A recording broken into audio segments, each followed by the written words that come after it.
Life After Prison. By Silence You. Kabanata 311. Walang imek si Severin. Ang mga babaeng iyon ay handang gawin ang lahat para sa pera, at ipinagkanulo nila si Stanley nang hindi man lang kumikibo pagkatapos mabayaran para gawin iyon. Nang makita niyang bukas palad si Severin, nagmungkahi siya na makipagrelasyon sa kanya. Parang natakot si Coco na tumanggi si Severin kaya dagdag pa niya. Huwag kang mag-alala, nangangako akong wala akong sasabihin. Isang gabi lang to, at sumusumpa ako na isisikreto ko ito. Iniisip ko lang na talagang gwapo at mabait kaya't kaming mga babae. Bago pa man siya matapos magsalita ay itinulak ni Severin ang kamay niya at sinabi sa kanya. Pasensya na, hindi ako interesado sa mga babaeng tulad mo. Dapat kang bumalik sa lalong madaling panahon, at tandaan na patayin ang iyong telepono ngayong gabi. Kung hahanapin ka ni Stanley sa hinaharap, subukan mo lang magdahilan, na parang lasing ka o naubusan ng charge ang iyong telepono. Lumapit si Severin saka sumakay sa kotse niya at umalis. 60,000. Hihihi. Mayaman na ako. Tuwang-tuwa si Coco nang makita ang balanse sa kanyang account. Kung tutuusin, palagi siyang lumalabas kasama si Stanley at ang kanyang mga kalaro, at bagamat masarap ang pagkain at binibigyan sila ng pera paminsan-minsan, ito ay maliliit na halagang 700 hanggang marahil $1,000 kung papalorin sila. Hindi siya nagkaroon ng ganoon karaming pera sa kanyang buhay. Walang pag-aalinlangan, pinatay niya ang kanyang telepono at agad na pumara ng taxi para umalis. Samantala, matagal na hinintay ni Stanley at ng iba pa ang pagbabalik ni na Severin at Coco, ngunit agad nilang naramdaman na may malalang problema nang wala silang makita kahit saan. Bakit hindi pa bumabalik si Severin? Hindi naman siya tumakas diba? Medyo nag-aalala pa rin si Ulrich. Hindi pwede yon. Hindi ba kasama niya si Coco? Napakunot noo si Stanley habang nag-iisip saglit at lumingon kay Buttercup na nakaupo sa tabi niya. Hoy, Buttercup, pwede mo bang tawagan si Coco at tanungin kung ano ang nangyayari? Kalahating oras na ang nakalipas, hindi pa rin sila bumabalik. Pagkadial pa lang ni Buttercup sa number ni Coco ay agad niyang nasabi ng malumanay. Pinatay ni Coco ang kanyang telepono. Ano? Nagkatinginan ang tatlong lalaki at naramdaman nilang may seryosong mali. Sa loob ng ilang segundo, nagmadali silang lumabas ng silid upang subukang hanapin si Severin. Sa kasamaang palad, hindi na siya matagpuan kahit na matapos ang matagal na paghahanap.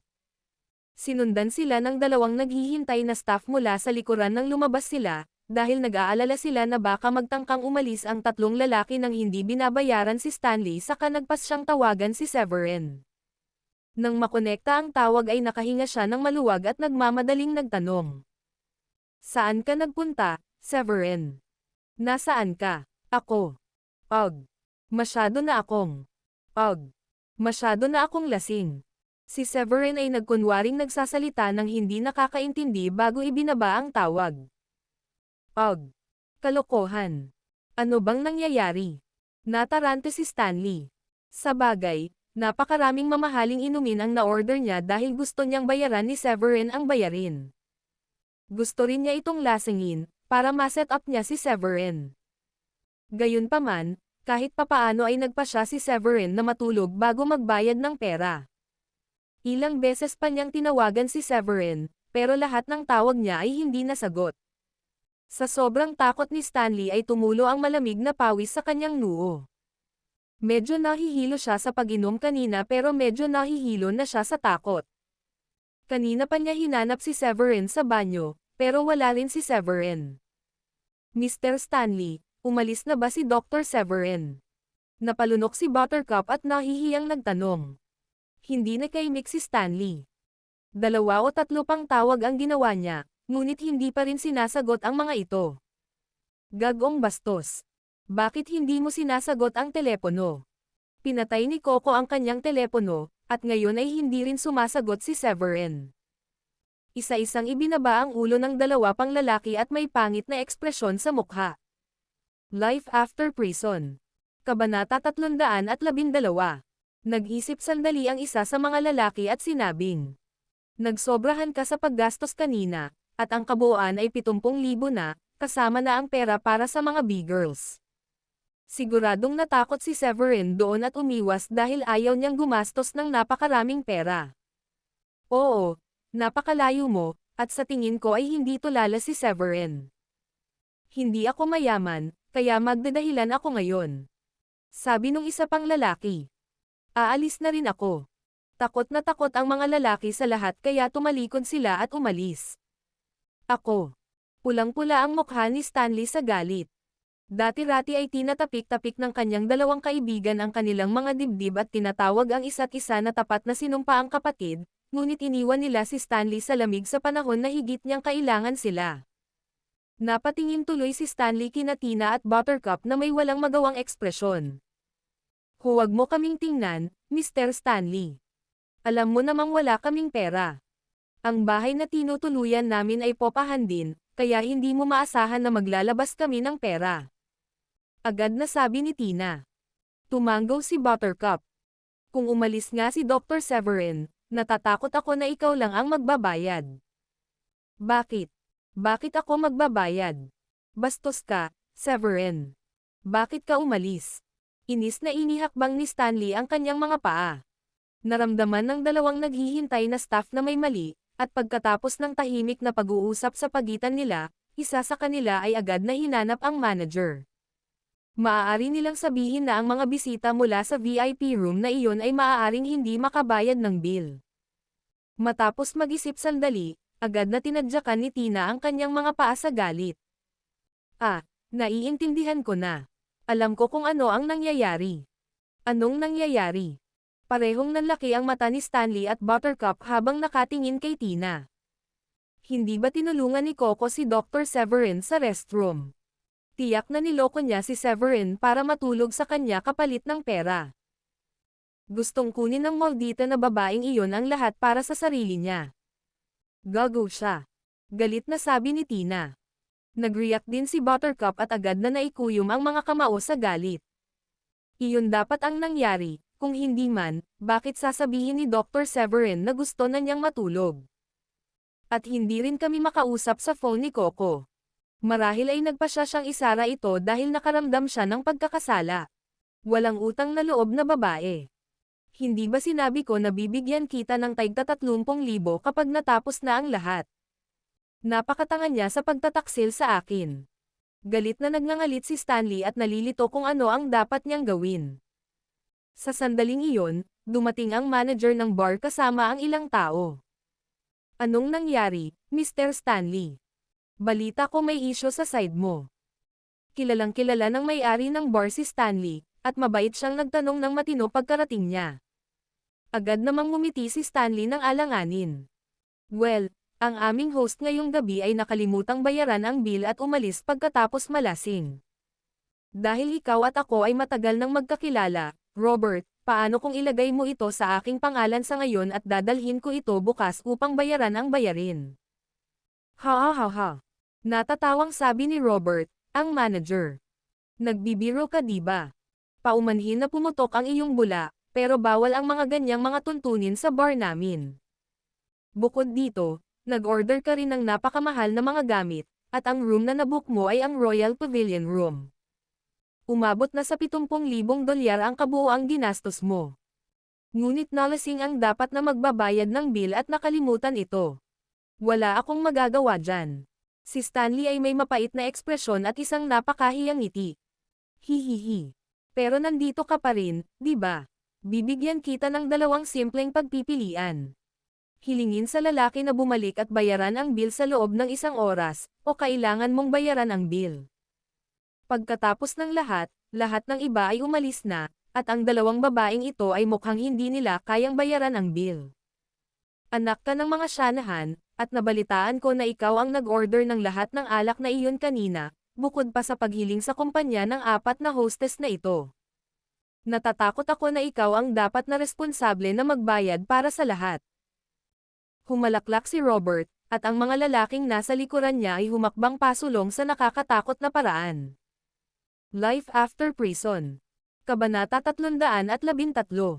Nang makita ni Stanley ang papalapit na mga lalaki, labis siyang natakot at nagsimulang mamuo ang mga butil ng malamig na pawis sa kanyang noo.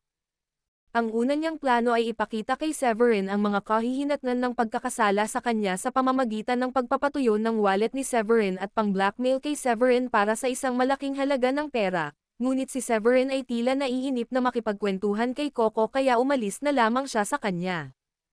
Malamang pumunta na silang dalawa sa loob ng hotel room. Pagkaraan ng ilang sandali ay nag-isip agad si Stanley. Hoy, dahan-dahan lang, okay. Maghintay tayo. May dalawa pa kami hindi pa nabubuksang bote ng alak, at gusto ko pa ring inumin ito. Oo naman. Hindi pa kami tapos uminom diba? Walang nagmamadali. Ngayon lang namin nalaman na umalis na si Dr. Severin, at hindi namin sinabi na magbabayad kami ngayon ng bill. Nag-echo agad si Buttercup. Nag-act naman silang tatlo nang bumalik sila sa VIP room. Magbantay ka sa pinto at siguraduhin hindi sila makakatakas. Malamig na ngumiti si Robert sa kanyang mga nasasakupan. Naiintindihan. Agad namang tumango ang matipunong lalaki at nagbabantay sa pinto gaya ng utos. Bumalik na rin sa kwarto ang apat na B-girls, pero halatang dismayado ang mga ito habang nakatingin sila kay Stanley na may halong panghahamak. Ang isa sa kanila ay prangka. Nakakatakot ito, Mr. Stanley. Hindi mo dapat piliin ang silid na ito kung alam mong hindi mo kayang bayaran ito. Alam mo na ang Royal Pavilion Room ang pinakamahal sa aming establishmento, ngunit nagpasya ka pa ring piliin ito. Dagdag pa ng isa. Oo, hindi ba't pumili ka na lang ng ordinaryong VIP room sa unang palapag? Kung gayon ang buong kaguluhang ito ay hindi mangyayari. Nakakahiya ngayon ang lahat dahil sa iyong mga aksyon. Idinagdag ang pangatlo. Hindi na ako maaaring sumangayon pa. Inaasahan ko ang isang tip mula sa iyo sa pagtatapos ng gabi, ngunit hindi ako umaasa para dito ngayon dahil sa sitwasyon. Galit na galit si Stanley. Anak siya ng mga Shanahan, isang upper class na binata mula sa isang third-tier na pamilya, at hindi niya kayang marinig ang apat na B-girls na pinapagalitan siya ng ganoon. Kinuha niya ang isang walang laman na bote ng alak sa tabi niya at binasag ito ng malakas sa lupa. Ang apat na babae ay natakot sa takot. Bastos kayo. Sino ka sa tingin mo? Anak ako ng mga Shanahan. Bakit? Sa tingin nyo ba wala akong perang pambayad ng bill? Umalis kayo na dito. Hindi ko na kailangan na samahan mo pa ako. Alis. Tumayo si Stanley sabay turo sa pinto. Bagaman ang apat na babae ay labis na nabalisa, alam nila kung saan sila nakatayo at maaari lamang umalis sa kawalan ng pag-asa. Aalis na rin ba kami, Mr. Stanley? Maingat na tanong ni Buttercup kay Stanley matapos siyang matakot sa kanyang pag-iwas. Tumingin si Stanley kina Buttercup at Tina bago sinabi. Sinabi ko bang pwede kayong umalis? Wala pa bang alak dito? Uminom muna tayo ng konti pa. Malamang hindi sumasagot si Severin sa phone dahil tinitira niya si Coco ngayon. Sandali lang. Sigurado akong sasagutin niya ang phone kapag tapos na siya. Nakinig si Buttercup sa linya ng pangangatwiran ni Stanley at nadama niya na may perpektong kahulugan siya. Hindi niya maiwasang tumango at magsabi. Tama ka, malamang wala sila sa mood na sagutin ang telepono dahil nasa kalagitnaan na sila. Siguradong pinatay na ito ni Coco dahil nag-aalala siya na baka tawagan namin siya at tanungin siya tungkol dito. Halatang ayaw niyang istorbohin natin siya. Hindi ako makapaniwala. Gusto niyang makuha ng mag-isa si Dr. Severin. Humalukip-kip din si Tina at sinabing. Tama ka. Ang hamak na babae iyon. Tiyak na tinulungan niya si Dr. Severin dahil napansin niyang nahihilo na siya. Baka nahimatay si Dr. Severin sa kama, at pinaglalaroan lang siya ni Coco para tawagan siya kinabukasan at humingi ng kapalit. Kami lang ang nauuwi sa wala. Asar na asar ako ngayon. Galit din na nagngangalit ang mga ngipin ni Buttercup. Hindi ko akalain na ganoon pala siya kaklaseng tao. Alam kong hindi namin siya dapat hinayaang tumulong kay Dr. Severin mag-isa. Sinabi ni Dr. Severin na sabay-sabay daw niyang gagamutin kaming tatlo. Tumigil ka na sa pagsasalita. Binalikan sila ni Stanley at tinignan ang oras. At ituloy mo ang pag-inom. Malamang kalahating oras na lang matatapos na siya. Life After Prison. Kabanata 314. Nagpatuloy ang pag-inom nilang tatlo habang hinihintay na sagutin ni Severin ang tawag pabalik o sagutin ang tawag ni Stanley. Sa kasamaang palad, kalahating oras na ang lumipas, pero hindi pa rin niya sinasagot ang tawag ni Stanley. Bakit hindi pa siya sumasagot? Parang may hindi tama. Sa wakas ay nagsimulang magpanik si Stanley. Halos walang laman ang mga bote ng alak, ngunit hindi pa rin sinasagot ni Severin ang telepono. Kailangan ko ba talagang bayaran ang bayarin? Wala akong ganoong kalaking pera. Bagamat binalak niyang bigyan si Severin ng malaking halaga para sa bayarin, hindi niya inaasahan na aalis ang lalaki ng hindi nagbabayad. Noon, sinimulan niyang pagsisihan ang kanyang desisyon na mag-isip ng ganoong kataas na kwenta. Mababayaran ba ni Severin ang bill kung ang mga order ko ay umabot lamang sa 150,000? Umalis ba si Severin dahil napagtanto niyang sinusubukan ko siyang bulyawan sa pamamagitan ng pag-order ng lahat ng mga mamahaling bagay na ito? Habang nagsimulang mag-pop up sa kanyang isipan ang lahat ng iyon, hindi napigilan ni Stanley na sampelan ang sarili. Bakit ka tulala, Stanley? Dapat hindi ka nag-order ng marami kanina.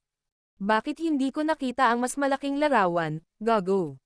Kung hindi lang ako nag-order, dinala na siya ng mga babae sa hotel kapag nalasing siya. Tapos nasa akin na ang mga litrato, at pwede na akong mangikil ng $12 million sa kanya bukas. Talagang hindi siya tatanggi. Dapat kang maghintay ng kaunti, Mr. Stanley.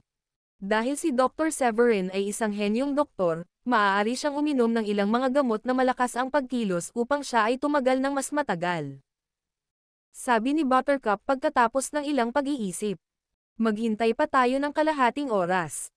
Nako, kalahating oras man o isa pang oras, walang nasagot ni isa sa mga tawag ni Stanley kay Severin. Pakunti na rin ang tao sa bar, na lalong nagpanik kay Stanley. Sa paglipas ng panahon, gumawa si Stanley ng ilang mga walang kabuluhang tawag sa telepono, para lamang si Robert ay muling pumasok kasama ang kanyang mga tauhan. Anong balita, Mr. Stanley? Gusto mo bang magpatuloy sa pag-order ng alak? Tinanong ko lang ang general manager namin tungkol sa bill, at sinabi niya na maaari kitang bigyan ng maliit na diskwento na $9,000. 66,000 na lang ang babayaran mo ngayon. Bahagyang ngumiti si Robert at sinabi kay Stanley. Ngunit ako, wala akong ganoon kalaking pera. Makakakuha lang ako ng 10,000 o higit pa. Lumunok si Stanley, kumuha ng sigarilyo, at sinindihan. Hilingin mo kay Severin na magbayad. Siya dapat ang manglilibrera sa amin ngayon. Hihihi. Paano namin malalaman kung sino ang dapat na magbabayad ngayon? At isa pa, ikaw lang ang nandito, kaya nasa iyo ang responsibilidad na magbayad ng bill. Tumawa si Robert at sinabi, Mr. Stanley, mangyaring huwag mo kaming pilitin na kumilos. Sigurado akong alam mo ang mga may-ari sa likod ng mga eksena. Hindi kami natatakot sa mga syanahan. Huminto sandali si Robert at nagpatuloy. Maaari mong bayaran ang bill, o maaari mong hilingin sa lalaking Severin na lumapit at bayaran ang bill. Bibigyan ka pa namin ng 1 oras para tawagan siya. Kung hindi mo siya mapapanta, puputulan namin ang iyong mga kamay at tingnan kung ano ang mangyayari mula doon. Hindi, wag. Tatawagan ko siya, okay. Tatawagan ko siya. Nang marinig ni Stanley na puputulan nila ang kanyang mga kamay, namutla ang mukha nito sa takot at nanginginig ang mga kamay habang inilabas ang kanyang cellphone para tawagan muli si Severin. Sa kasamaang palad, ang tawag ay hindi nasagot tulad ng mga nakaraang pagtatangka. Mr. Stanley, kami. Aalis na kami. Hindi ka na namin sasamahan ni Tina ngayong ubos na ang alak. Sina Buttercup at Tina ay hindi maaaring maghintay ng mas matagal, at sila ay tumayo upang umalis. Bastos kayong dalawa. Galit na nagmura si Stanley habang nakaupo sa sofa. Maraming beses ko na kayong nililibre pero lahat kayo ay tumakas kaagad kapag may kaunting gulo. Life After Prison. Kabanata 315. 50 minuto na lang. Hindi na makapagsalita pa si Robert at pinaalalahanan na lang si Stanley matapos tingnan ang oras. Marahas na umawang ng ilang beses ang mga labi ni Stanley. Alam niya na ang mga taong nagmamay-ari ng bar ay sapat na makapangyarihan kaya hindi kayang saktan ng mga syanahan ang mga ito. Minsan ay may isang mayamang binata mula sa isang third-tier na pamilya na napilayan ng matinding pambubugbog matapos masaktan ang mga may-ari ng bar na iyon. Ayaw niyang mapilayan matapos bugbugin ng mga lalaking iyon, at bagamat naramdaman niya. Nahihiyang napagtanto niyang wala na siyang ibang magagawa kundi ang kumagat ng bala at tawagan ang natutulog pa ring lola. Stanley. Anong nangyayari? Bakit mo ako tinatawag ng ganitong madaling araw? Sinagot ni Catherine ang telepono at tinanong si Stanley. Medyo natigilan si Stanley, ngunit pagkatapos isaalang-alang ang kawalan niya ng mga alternatibo, sumigaw siya. Lola. Bastos talaga si Severin. Pumayag siyang ibili ako ng maiinom, pero umalis siya nang hindi nagbabayad. Ngayon hindi na ako makaalis sa bar, hik. Tulungan mo ako, Lola. Pakiusap. Pagkarinig nun ay agad na sabi ni Catherine. Huwag kang ang katawa-tawa. Bakit kanya bibilhan ng inumin? Hindi naman ganoon kaganda ang relasyon mo sa kanya kung tama ang pagkakaalala ko. Alam na alam ng matandang babae na hindi gaanong magiliw si Severin kay Stanley dahil sa ugali ng huli kay Diane noon. Pagkatapos nito, hindi na siya yayain ni Severin na uminom. Pero totoo po, Lola. Ginamo ni Severin ang lola ni Robin kaninang umaga, at tumulong ako sa pagdala ng kanyang medical box. Noong napagaling na niya si Madam Jody, binigyan siya ng mga zelangko ng $150 milyong bilang kapalit. Pagkatapos ay sinabi niya na ililibre niya ako ng inumin, ngunit hindi ko akalain na siya ay tatakas habang nasa kalagitnaan kami ng pag-inom. Agad namang nagreklamo si Stanley na si Severin daw ang nag-alok na ibili siya ng maiinom. $150 milyon. Hindi ka magseryoso. Hindi nila siya mabibigyan ng ganoong kalaking pera kahit gamutin siya nito. Binubulalas mo lang ang lahat ng ito dahil lasing ka, tama ba? Malinaw na hindi naniniwala si Catherine sa sinabi ni Stanley. Sabi naman ni Stanley. Pero totoo, Lola. Si Madam Jody ay gumagamit na ng wheelchair sa loob ng isang dekada, at ganap na pinagaling ni Severin ang kanyang mga binti. Sa palagay ko ay hindi masyado para sa mga zelangko na bigyan siya ng $100 milyong. Nasaan ka? May kasama ako mamaya. Sabi agad ni Catherine. Siya nga pala Lola, kasalanan ni Severin ang lahat. Umatras siya sa pangako niyang ilibrera ako sa hapunan. At alam mo kung bakit. Dahil may kasama siyang ibang babae ngayon. Sabihin mo kay Diane na lumapit at magbayad. Siya ang nagsabing gusto niya akong tretuhin, kaya dapat si Diane ang magbabayad.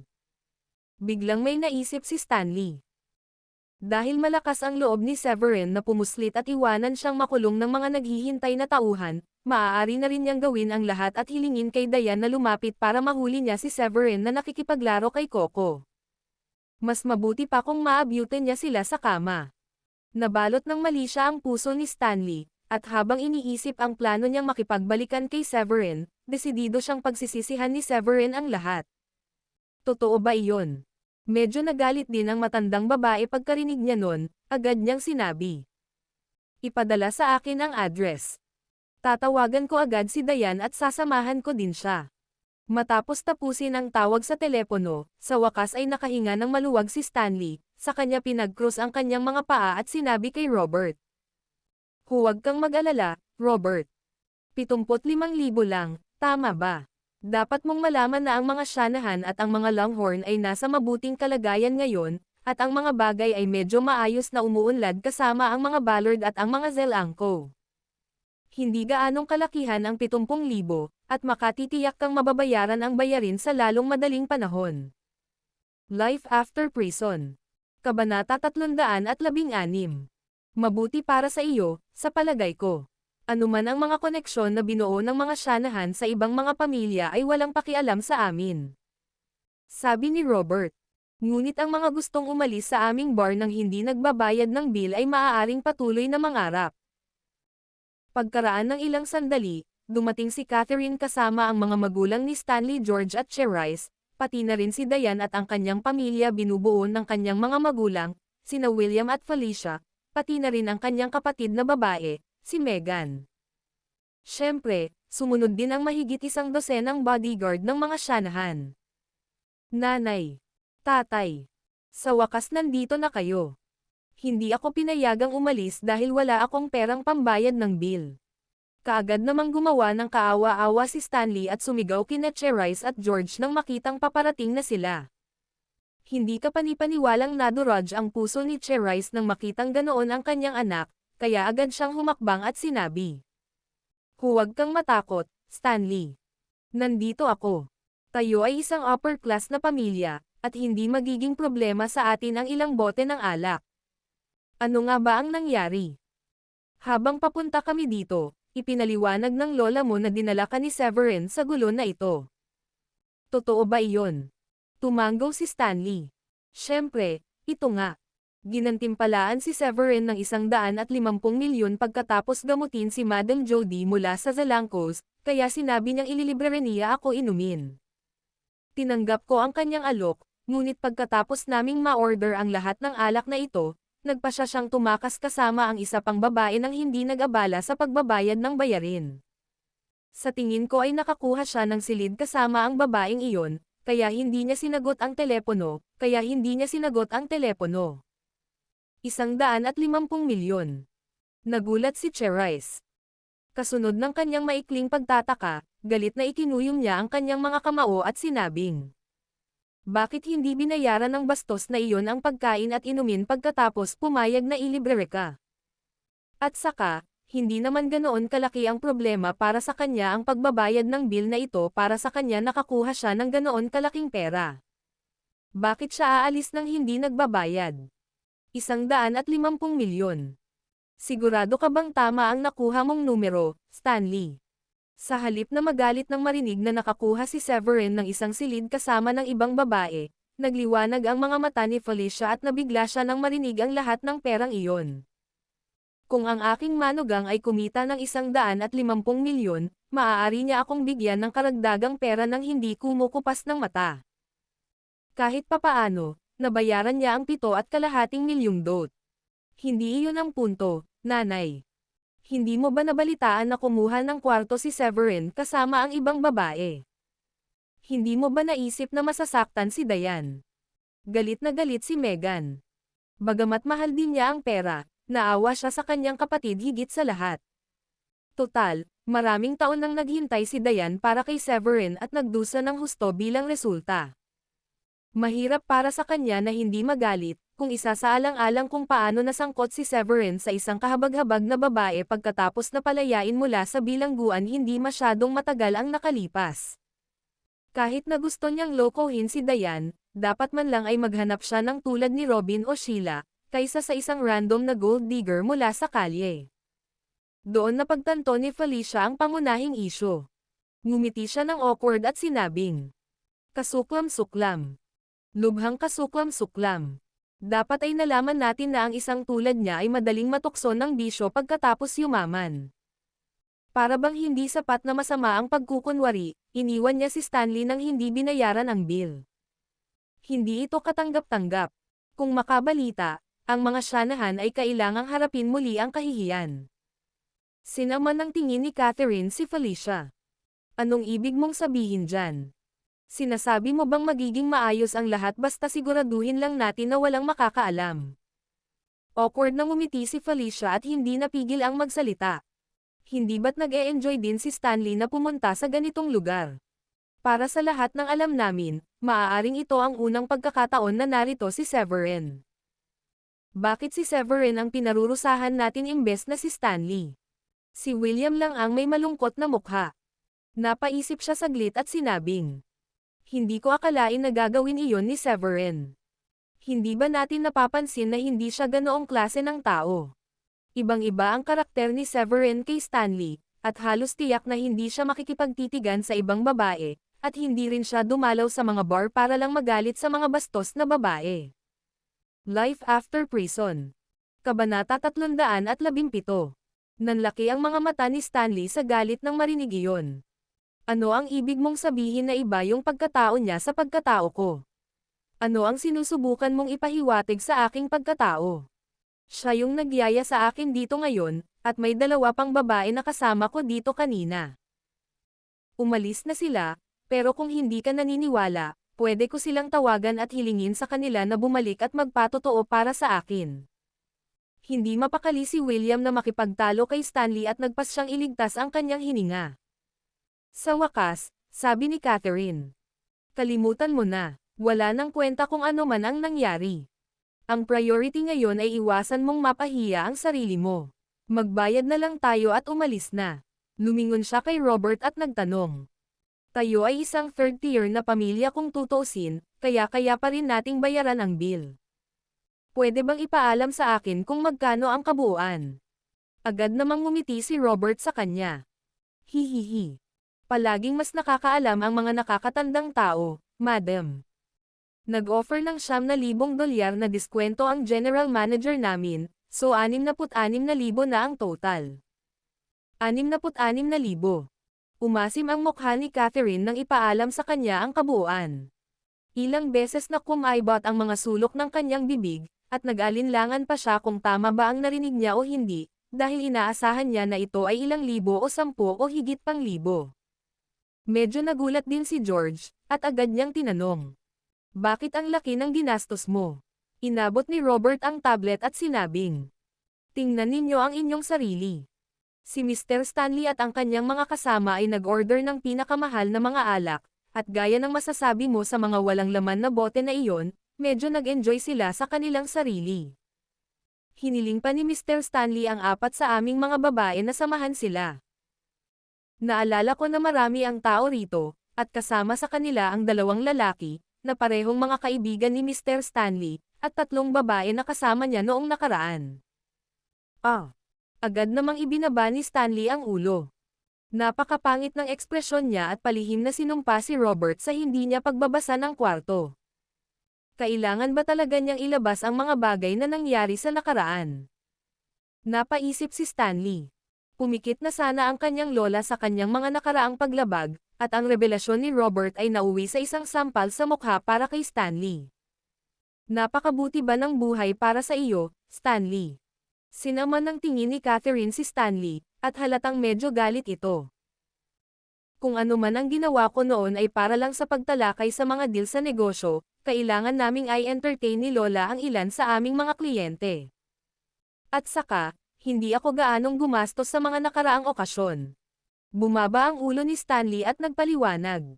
May problema ba, Lola? Tanong ni Diane pagkapasok niya sa kwarto. Nagmamadaling pumunta doon nang makatanggap siya ng tawag mula kay Catherine sa kalagitnaan ng gabi. Nang makita ni Stanley na dumating na si Diane ay agad siyang sumangot ng malamig. Nako, hindi mo pa alam ang kalahati. Kasalanan ni Severin ang lahat ng nangyari. Ililibredo niya ako at ang mga kaibigan ko sa hapunan, pero tumakas siya sa kalagitnaan ng pagkain at pumunta sa hotel kasama ang ibang babae. Nawala lang siya ng walang sabi-sabi, at hindi man lang siya nag-abalang bayaran. Hindi ba halata na sinusubukan niya akong parusahan? Ang kabuoang halaga ay 66,000, kaya ipaubaya ko sa iyo kung paano ito aayusin. Naramdaman ni Diane na may mali habang papunta siya doon, at naging pangit ang ekspresyon ng mukha niya nang marinig niya ang sinabi ni Stanley. Higit sa lahat, malinaw na hindi umuuwi si Severin, dahil hindi niya ito nakita sa kama nang dumaan siya sa silid ni Severin, at wala na rin makita ang sasakyan nito. Gayunpaman, hindi pa rin siya lubos na naniniwala sa mga salita ni Stanley, dahil naniniwala siyang hindi mag-aaksaya si Severin ng $66,000 sa isang pagkain, at hindi rin siya aalis ng hindi nagbabayad kapag pumayag na siyang ilibrere sila. Lumingon siya at tinanong si Felicia. Iyan ba ang nangyari, nanay? Bago pa makapagsalita si Felicia, masiglang sabi ni Cherise. Ano ang inaasahan mo? Kakalabas lang niya sa kulungan, at pangalawang kalikasan na niya na gumawa ng ganoon. Ang mga dating gawi ay namamatay, at ang mga dating nahatulan ay lahat ng kakilakilabot na tao. Dahil sa kanya kaya hindi pinayagang umalis ang anak ko sa lugar na ito. Galit na galit si Diane nang marinig iyon, at agad siyang lumingon kay Cherise. Mag-ingat ka sa iyong mga salita. Huwag kang maglakas loob na magbitaw ng mga mapanirang puri kapag walang sino man sa atin ang nakakaalam kung ano ang tunay na pakikitungo. Life After Prison. Kabanata 318. Agad na dagdag ni Felicia. Oo nga. Hindi natin basta-basta nakikinig sa isang panig na kwento ni Stanley. Mga magulang niya kayo, kaya dapat alam niyo sa lahat kung anong klaseng tao siya. Huwag mong baliwalain ang lahat ng maling gawain niya dahil lang gusto mo siyang protektahan. Ikaw. Galit na nagngangalit si Cherise at naikuyom ang mga kamao. Tama na. Biglang umungal ang matandang babae, na nagpatahimik sa lahat. Isang malamig na ekspresyon ang lumitaw sa kanyang mukha habang tinanong niya si Robert. Maaari mo ba kaming paliwanagan kung ano talaga ang nangyari? Nakahalukip-kap si Stanley ng kanyang mga kamay. Nakita ni Robert at ilang waitstaff ang nangyari noong gabing iyon, gayon din ang 4 na bar girls. Hanggat tinawag sila upang tumstigo, kung gayon ang sagot sa lahat ng mga tanong na iyon lalo na kung nandoon si Severin, kung may binanggit siya tungkol sa pagpapagamot sa kanila, at kung umalis siya kasama ang ibang babae ay malalaman lahat.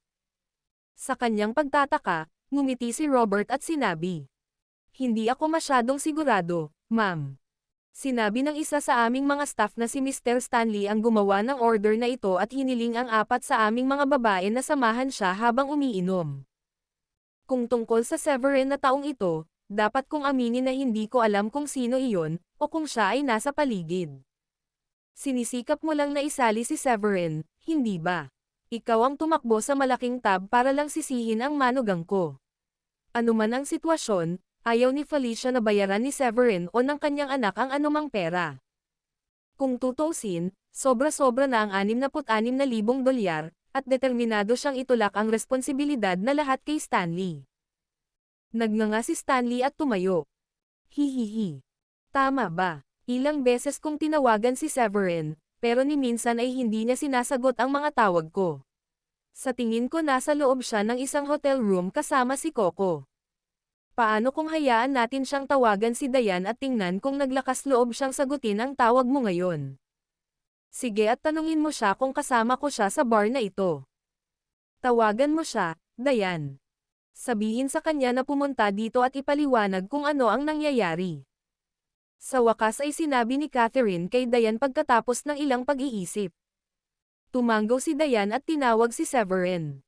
Pagkaraan ng ilang segundo at masdan, sinagot ang tawag ng pinindot niya ang dial button. Hoy, may problema ba, mahal ko? Nasaan ka? Pwede ka bang pumunta dito, pakiusap? Kinagat ni Diane ang mapupulang labi at sinabihang pumunta siya sa bar kung nasaan sila. Sa totoo lang, medyo nag-aalala pa rin siya dahil natatakot siya na baka totoo ang mga sinabi ni Stanley, kaso madidismaya siya ng husto sa masamang ugali ni Severin.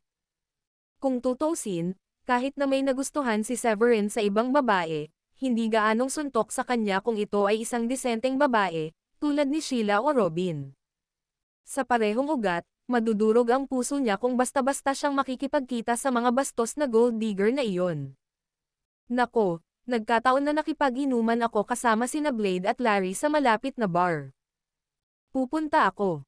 Bahagyang ngumiti si Severin at ibinaba ang telepono. Pagkatapos ng tawag, sabi ni Severin kina Blade at Larry. Tara na. Hindi nagtagal, pumasok si Severin sa silid kasama sina Larry at Blade. Pagkapasok niya, naghihinala siyang tumingin sa lahat at nagtanong. Anong nangyayari? Bakit nandito lahat? Life after prison. Kabanata 319. Hall Master Larry. Bakit kayo nandito ni Master Blade? Alam ni Catherine na kinuha na ng Draco Hall ang Cedar Gang, at naabot nila ang isang antas kung saan sila ay mas malakas kaysa sa mga pamilya sa unang antas ngunit mas mahina lang ng bahagya kaysa sa Brookbourne Mansion. Kaya, natural lang sa kanya na makaramdam ng kaunting pagkabalisa kapag nakita niya sina Larry at Blade. Sinabi ni Larry na may malabong ngiti. Nakikipag-inuman at nakikipag-usap lang kami kay Mr. Severin sa katabing bar, at si Mr. Severin ay nakatanggap ng tawag mula sa kanyang asawa na humihiling sa kanya na pumunta. Nagtataka kami kung may nangyari sa ganitong oras, kaya nagpasya kaming sumama.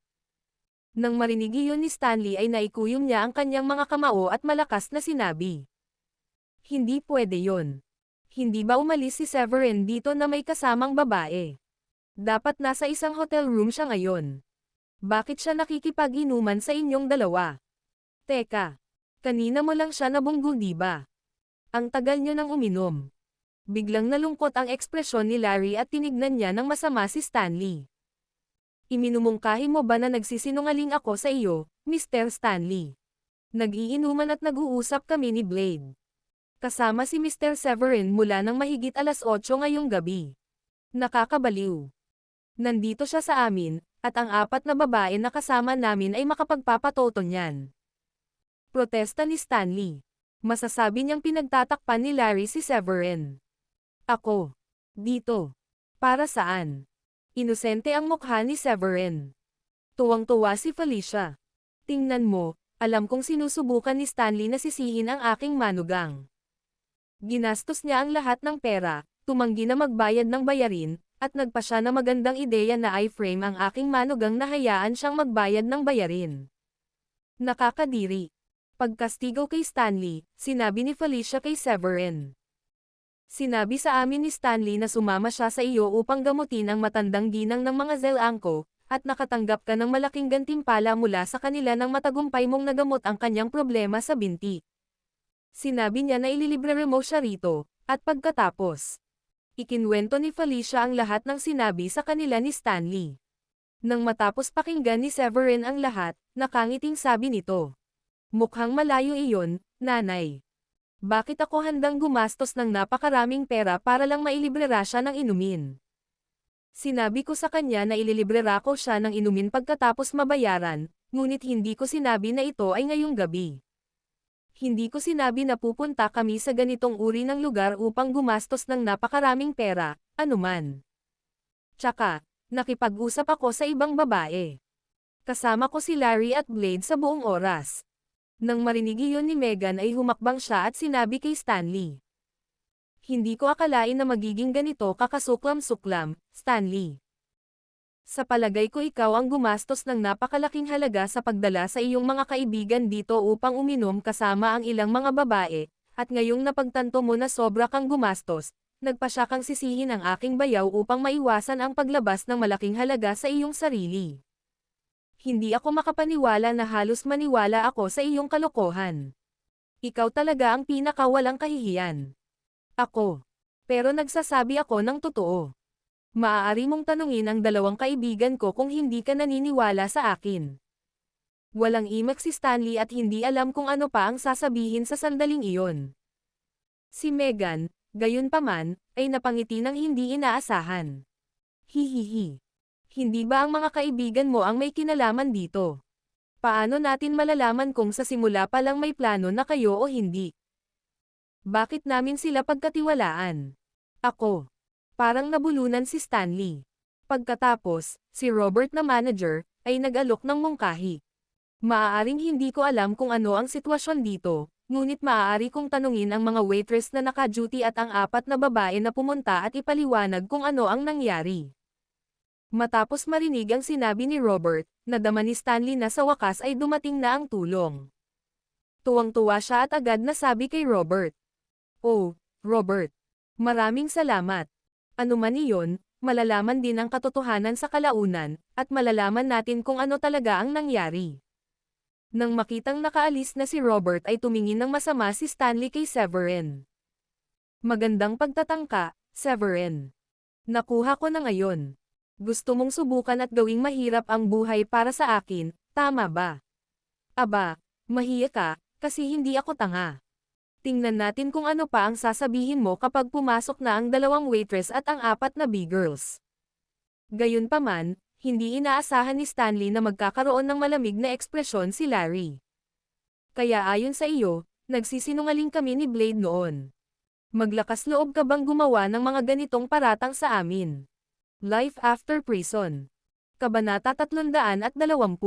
Sa isang iglap ay sumabog ang marahas na ugali ni Blade, at humakbang siya pasulong upang hawakan si Stanley sa kwelyo. Itinaas niya ito ng mataas gamit ang isang kamay. Sino ka sa tingin mo, sinisiraan mo ako ng ganyan? Gusto mo bang punatin ko ang mga paa mo? Nako, hindi. Hindi ako mangangahas na akusahan ka. Mangyaring iligtas mo ako, Master Blade. Hindi ko sinabi na nagsisinungaling kayong dalawa. Agad namang humingi ng awa si Stanley. Sa sobrang takot niya ay muntik na niyang mabasa ang kanyang pantalon. Diretso siyang hinagis ni Blade sa sofa. Oo naman. Maaari nating tanungin ang mga babaeng iyon kapag pumasok sila mamaya. Puputulan ko yung kamay mo kapag lumalabas na nagsisinungaling ka. Kumunot ang noo ni Catherine at saglit na nataranta. Ang galit na naruroon sa mga ekspresyon ni na Larry at Blade ay tila nagpapahiwatig na hindi sila nagsisinungaling. Gayunpaman, mukhang hindi rin nagsisinungaling si Stanley, dahil napakadaling ilantad ang kanyang mga kasinungalingan kung ginawa niya ang lahat. Sa sandaling iyon, hindi alam ng matandang babae kung sino ang nagsasabi ng totoo. Gayunpaman, gumawa siya ng desisyon sa kanyang puso dahil alam niya na hindi kayang saktan ng mga Shanahan ang Draco Hall. Bukod dito, pinapakita lang nito na maganda ang relasyon ni Severin sa dalawang figure dahil nakakapag-inuman at nakakausap niya ang mga ito sa ganoong oras ng gabi. Ito ay talagang isang positibong senyales. Sa pagkakataong iyon, pumasok ang 4 na bar girls at ang 2 magagandang waitress. Pagkatapos ipasok ni Robert ang mga babae, itinuro niya si Severin at tinanong ang 6 na tao. Nakita mo na ba itong si Mr. Severin ngayong gabi? Nandito ba siya sa VIP room na ito? Ngumisi si Stanley sa kanyang puso. Nako, Severin. Tingnan natin kung maglalakas loob kang iframe ulit ako pagkatapos nito. Malalantad na ang mga kasinungalingan mo. Sa gulat ni Stanley, umiling ang 6 na babae pagkatapos tumingin kay Severin. Ang ginoong ito ay hindi pa nakapunta rito ngayong gabi. Ang tanging tao na nasa silid na ito ay si Mr. Stanley, ang kanyang 2 kaibigang lalaki, at ang 3 nilang kasamang babae. Umorder sila ng maraming alak. Oh, at narinig ko rin na sinabi niya na gusto nilang tulungan siya ng 3 babae na iframe si Severin, at hahayaan niya si Severin na magbayad ng bill. Sunod-sunod na sinabi ng mga babae sa nakakumbinsi na paraan, na ikinagulat ni Stanley at naiwan siyang tulala. Sila. Nagsisinungaling silang lahat. Sa sobrang takot ni Stanley ay nahulog muna siya sa sofa. Bagamat maiintindihan niya ito kung tinulungan ni na Larry at Blade si Severin na magsinungaling, hindi niya maisip kung bakit ganoon din ang gagawin ng lahat sa bar. Ikaw na gagong lalaki. Ang lakas ng loob mong iframe si Mr. Severin. Galit na humakbang si Blade at direktang sinampal si Stanley. Ginoo, patawarin mo ang anak ko. Pakiusap. Nakikiusap ako sayo. Nagawa lang niya ito sa isang sandali ng pagkakamali. Agad namang humingi ng awa si Cherise matapos makitang sinampal si Stanley.